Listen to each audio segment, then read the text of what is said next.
Thank you. Thank you. Thank you. Thank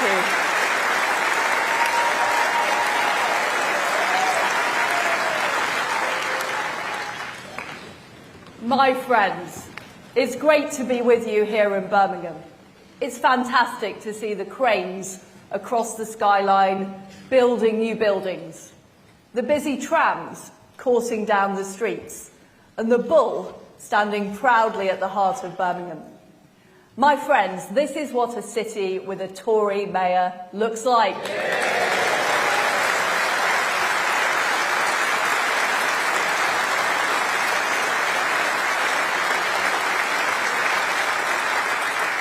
It's positive, it's enterprising, it's successful, and Andy Street is a human dynamo, delivering for the people of Birmingham.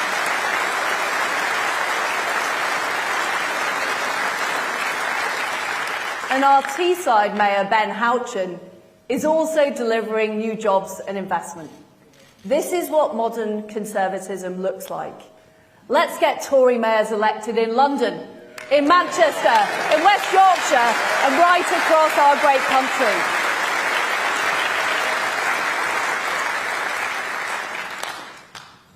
We gather at a vital time for the United Kingdom. These are stormy days. Together, we've mourned the death of Queen Elizabeth II, the rock on which modern Britain was built. We're now in a new era under King Charles III. We're dealing with the global economic crisis caused by COVID and by Putin's appalling war in Ukraine. In these tough times, we need to step up. I'm determined to get Britain moving, to get us through the tempest, and to put us on a stronger footing as a nation. I'm driven in this mission by my firm belief in the British people. I believe that you know best how to spend your own money to get on in life and to realise your ambitions.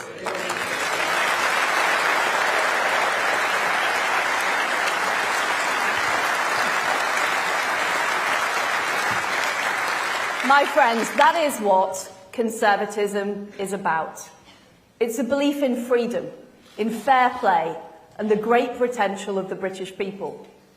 So I'm not going to tell you what to do, or what to think, or how to live your life. I'm not interested in how many 2-for-1 offers you buy at the supermarket, or how you spend your spare time, or in virtue signalling. I'm not interested in just talking about things, but actually in doing things. What I'm interested in is your hopes and fears that you feel every day.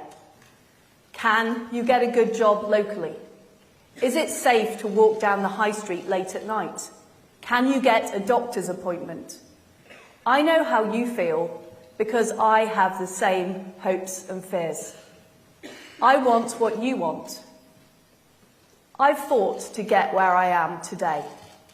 I've fought to get jobs, to get pay rises, and get on the housing ladder. I've juggled my career with raising 2 wonderful daughters. I know how it feels to have your potential dismissed by those who think they know better. I remember as a young girl being presented on a plane with a junior air hostess badge. Meanwhile, my brothers were given junior pilot badges.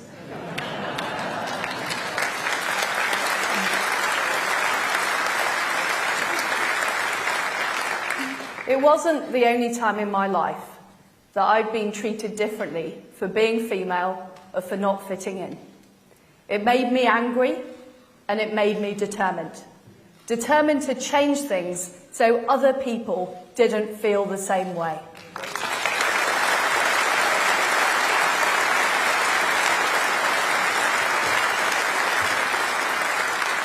I remember growing up in Leeds, where I saw too many children being let down by low expectations, let down by a Labour council who were more interested in political correctness than they were in school standards. But I was lucky to have been brought up in a family that cared about education. They taught me the value of hard work and enterprise. And I stand here today as the first Prime Minister of our country to have gone to a comprehensive school.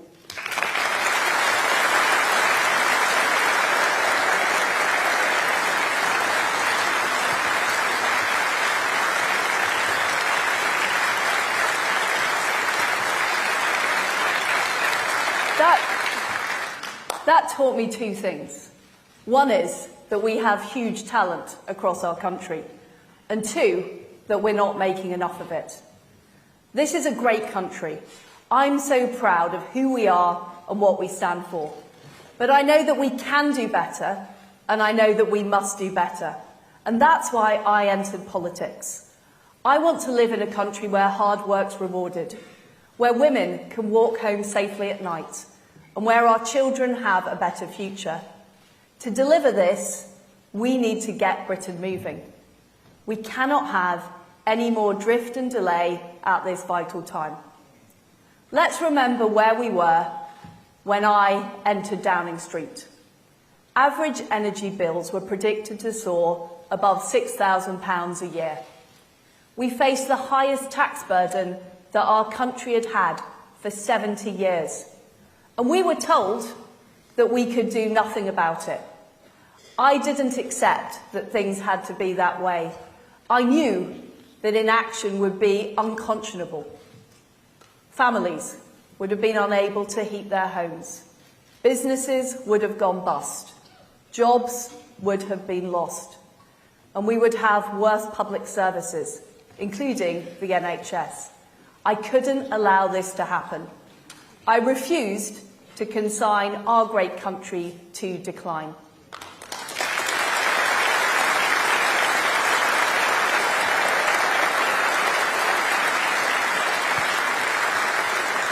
And that's why I promised on entering Downing Street to act.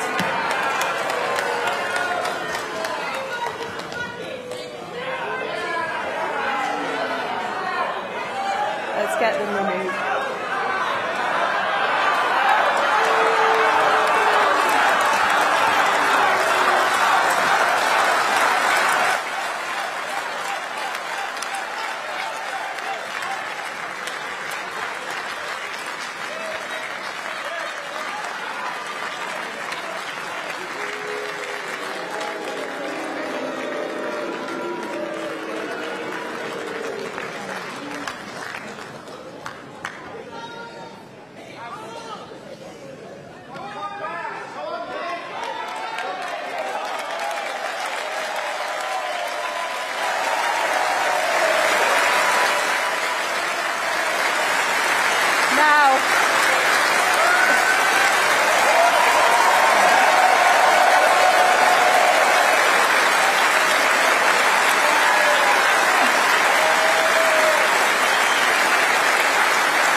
Now, later on in my speech, my friends, I'm going to talk about the anti-growth coalition. But I think they arrived in the hall a bit too early. They were meant to come later on, so we'll get on to them. We'll get on to them in a few minutes. But what we did is we acted. We made sure that the typical household energy bill shouldn't be more than around £2,500 a year this winter and next. We followed up with immediate action to support businesses over the winter. We're determined to shield people from astronomically high bills. So much so that we are doing more in this country to protect people from the energy crisis than any other country in Europe.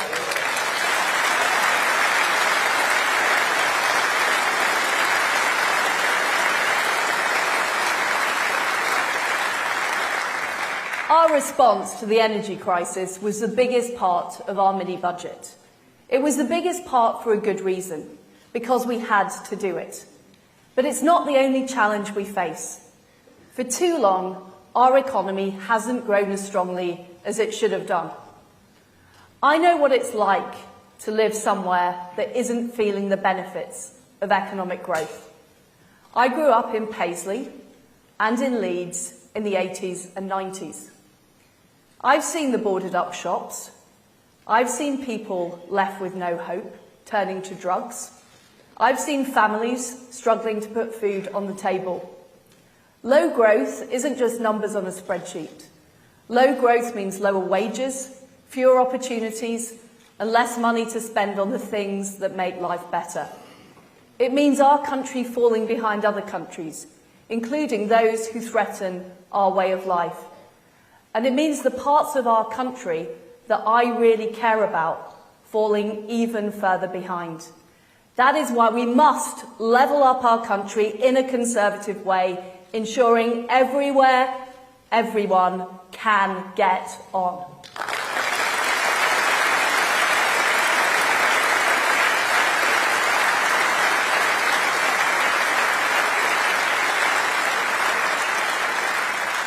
Conference, it's wrong to invest only in the places that are thriving, as economic models often have it. We need to fund the furthest behind first. And for too long, the political debate has been dominated by the argument about how we distribute a limited economic pie. Instead, we need to grow the pie so that everyone gets a bigger slice.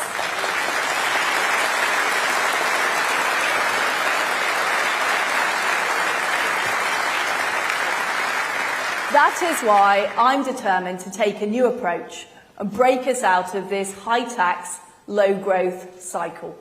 And that's what our plan is about. It's about getting the economy growing and rebuilding Britain through reform. The scale of this challenge is immense. War in Europe for the first time in a generation, a more uncertain world in the aftermath of COVID, and a global economic crisis. That is why, in Britain, we need to do things differently. We need to step up. As the last few weeks have shown, it will be difficult. Whenever there's change, there is disruption. And not everybody will be in favour of change. But everyone will benefit from the result. A growing economy and a better future.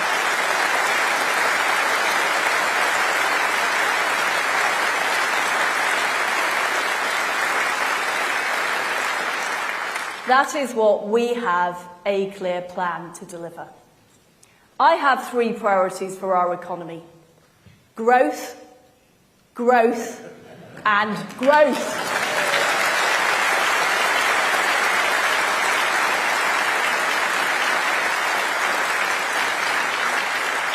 Growth means more money in people's pockets. It means businesses creating new jobs. Growth means people can feel secure and they can plan for their future. Fundamentally, growth helps people fulfil their hopes and their dreams. And that's why our dynamic new Chancellor and I will be taking action in 3 areas. First of all, we will lower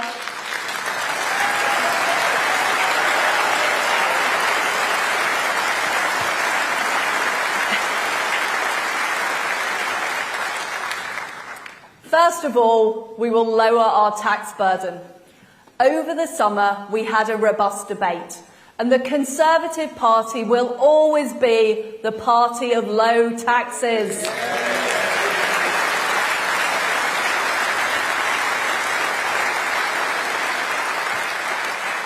Cutting taxes is the right thing to do, morally and economically. Morally, because the state doesn't spend its own money. It spends the people's money. Economically, because if people keep more of their own money, they're inspired to do more of what they do best. That's what grows the economy. When the government plays too big a role, people feel smaller. High taxes mean you feel it's less worthwhile working that extra hour, going for a better job, or setting up your own business. That, my friends, is why we are cutting taxes.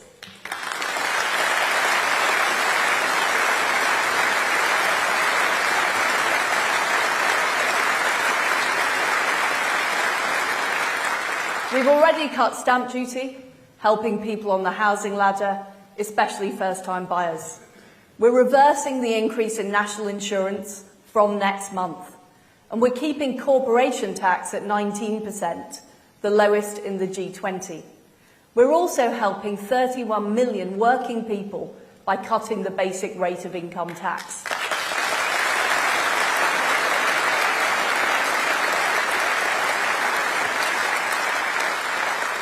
We need to be internationally competitive, with all our tax rates attracting the best talent. Cutting taxes helps us face the global economic crisis, putting up a sign that Britain is open for business.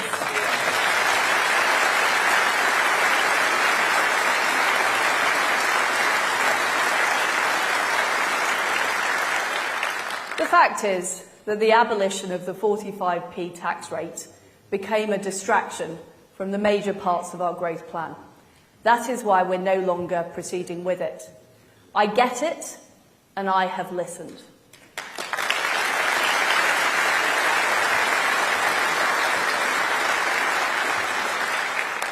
Secondly, we will keep an iron grip on the nation's finances. I believe in fiscal responsibility. I believe in getting value for the taxpayer. I believe in sound money and a lean state. I remember my shock opening my first paycheck to see how much money the taxman had taken out. I know this feeling is replicated across the country.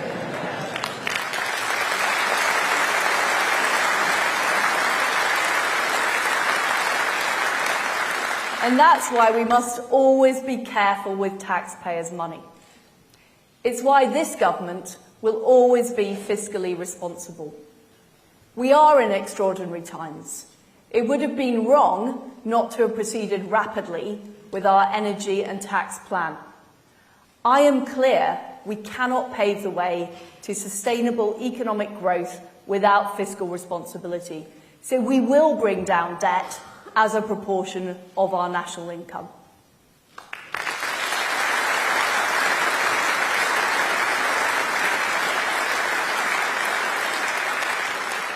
We are seeing rising interest rates worldwide in the wake of Putin's war and COVID. The Federal Reserve has been hiking rates in America and has signalled more rises to come. Inflation is high across the world's major economies. We will do what we can as a government to support homeowners, such as cutting stamp duty. But it's right that interest rates are independently set by the Bank of England and that politicians do not decide on this.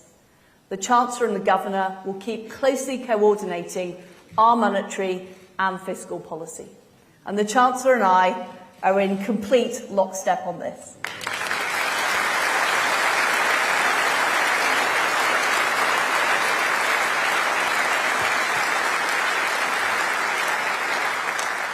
Thirdly, we will drive economic reforms to build our country for a new era. We're taking a new approach based on what's worked before.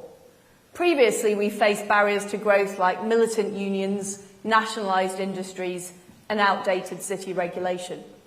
Now we must break down the barriers to growth built up in our system over decades. Decisions take too long. Burdens on businesses are too high. Infrastructure projects get delayed for years and years and years. As a result, we've seen economic growth choked off. Houses haven't been built where they are needed and wanted, and we've become averse as a nation to doing things differently. I love business. I love enterprise. I love people who take responsibility, start their own businesses, and invest.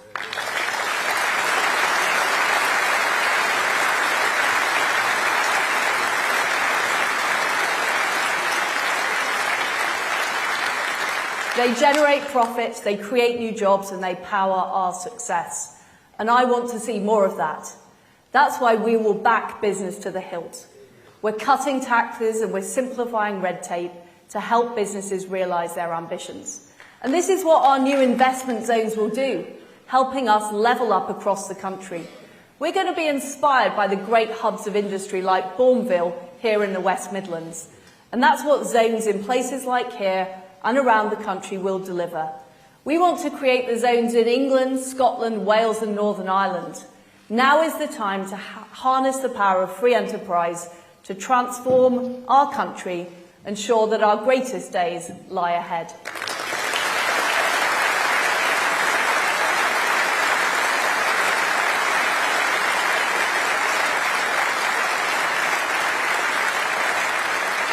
This is the United Kingdom at its best, working together and getting our economy growing. And we will face down the separatists who threaten to pull apart our precious union, our family.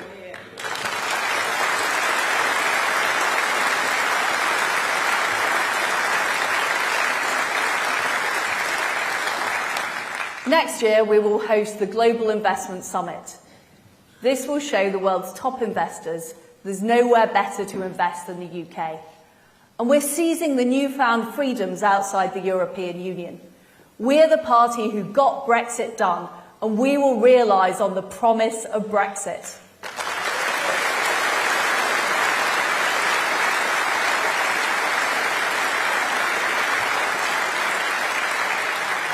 We're building an economy which makes the most of the huge opportunities Brexit offers.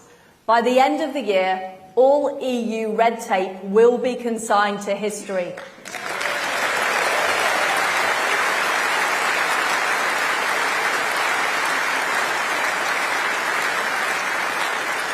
Instead, we will ensure that regulation is pro-business and pro-growth. Leaving the EU gives us the chance to do things differently, and we need more of that. That's why over the coming weeks, my team of ministers will set out more about what we're going to do to get Britain moving. We'll make it easier to build homes, to afford childcare, and to get super-fast broadband. We'll help you set up your own business and get a mobile phone signal wherever you are in the country.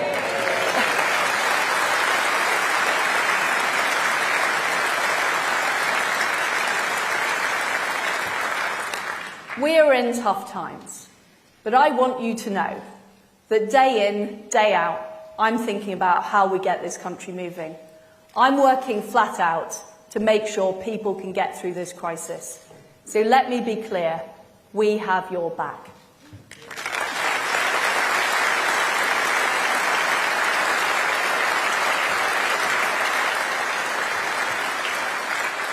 That is why the government took decisive action to tackle the energy crisis. It's why we're pushing ahead with our plan for growth. Economic growth makes life better and easier for everyone, and it will level up our country. I know this is what people want to see. Economic growth will mean that we can afford great public services, such as schools, the police, and the NHS. Our fantastic Deputy Prime Minister and Health Secretary will deliver for patients, so they can expect a GP appointment within 2 weeks.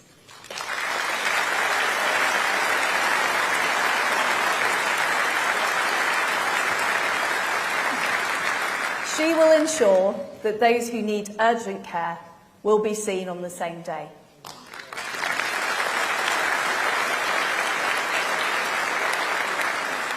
And she will get ambulances out there faster, and she will improve A&E.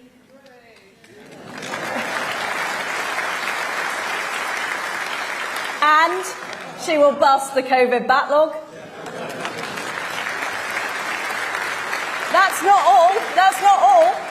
And she will bolster social care so everyone gets the care they need.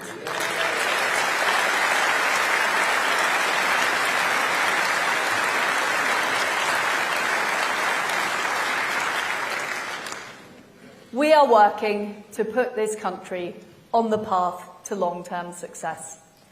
That means ensuring we are safe and secure. One of the reasons we're facing this global crisis is because collectively the West did not do enough. We became complacent. We didn't spend enough on defence. We became too dependent on authoritarian regimes for cheap goods and cheap energy. And we did not stand up to Russia early enough. We will make sure this never happens again.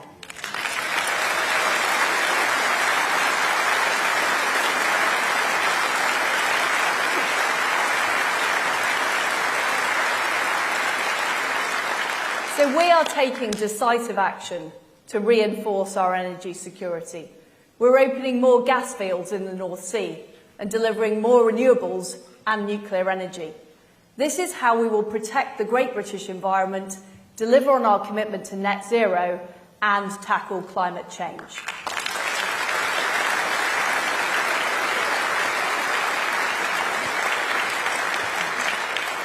We're also taking decisive action by strengthening our borders and beefing up our border force and expanding the Rwanda scheme. Our brilliant new Home Secretary will be bringing forward legislation to make sure that no European judge can overrule us.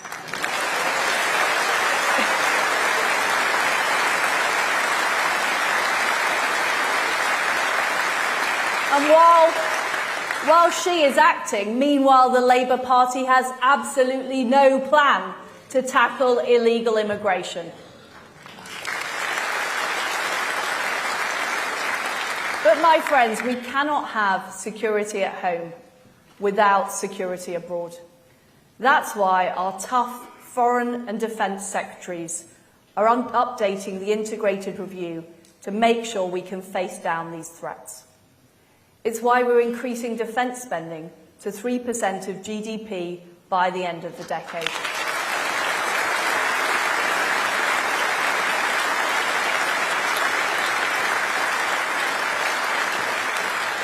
This will ensure that our armed forces are ready to tackle new and emerging threats.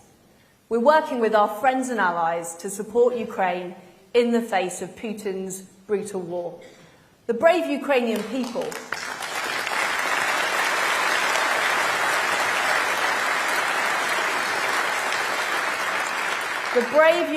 people aren't just fighting for their security, but for all our security.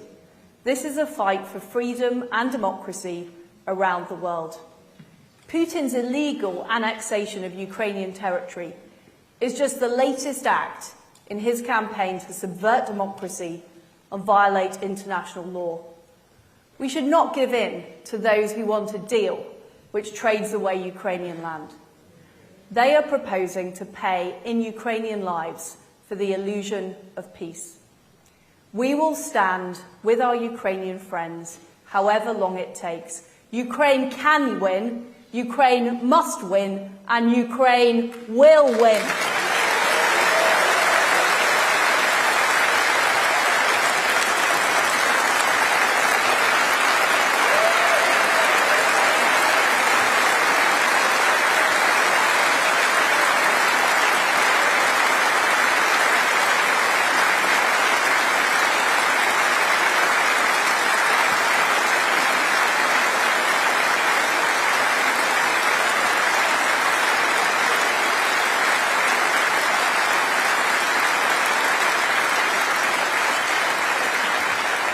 I know that President Zelensky and the people of Ukraine will welcome our solidarity with them at this very, very difficult time. To take on Russia and other authoritarian regimes, free democracies need strong economies. Economic growth makes us strong at home and strong abroad. And we need an economically sound and secure United Kingdom. And that will mean challenging those who try to stop growth. His sticking plaster solution will only last 6 months. He has no long-term plan and no vision for Britain.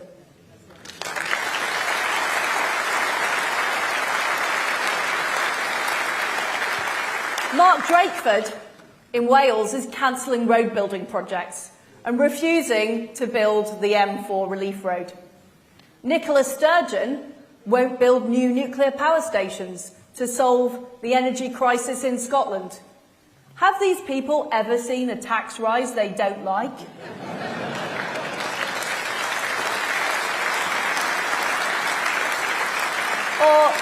Or an industry they don't want to control? They don't understand the British people. They don't understand aspiration. They are prepared to leave our towns and cities facing decline.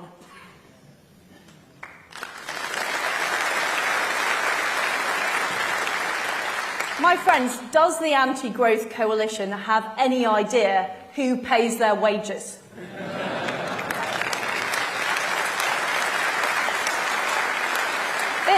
It's the people who make things in factories across our country. It's the people who get up at the crack of dawn to go to work. It's the commuters who get trains into towns and cities across our country. I'm thinking of the white van drivers, the hairdressers, the plumbers, the accountants, the IT workers, and millions of others up and down the UK.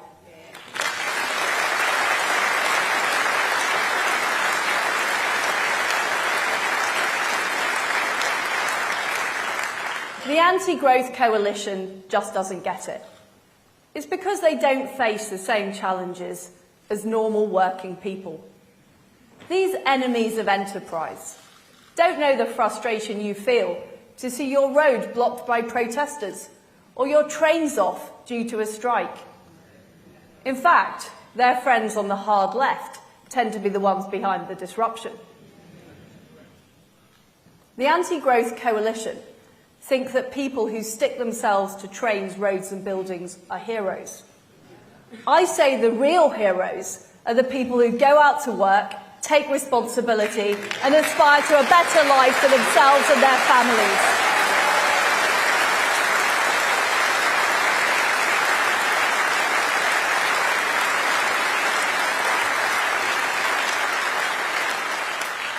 And I am on their side.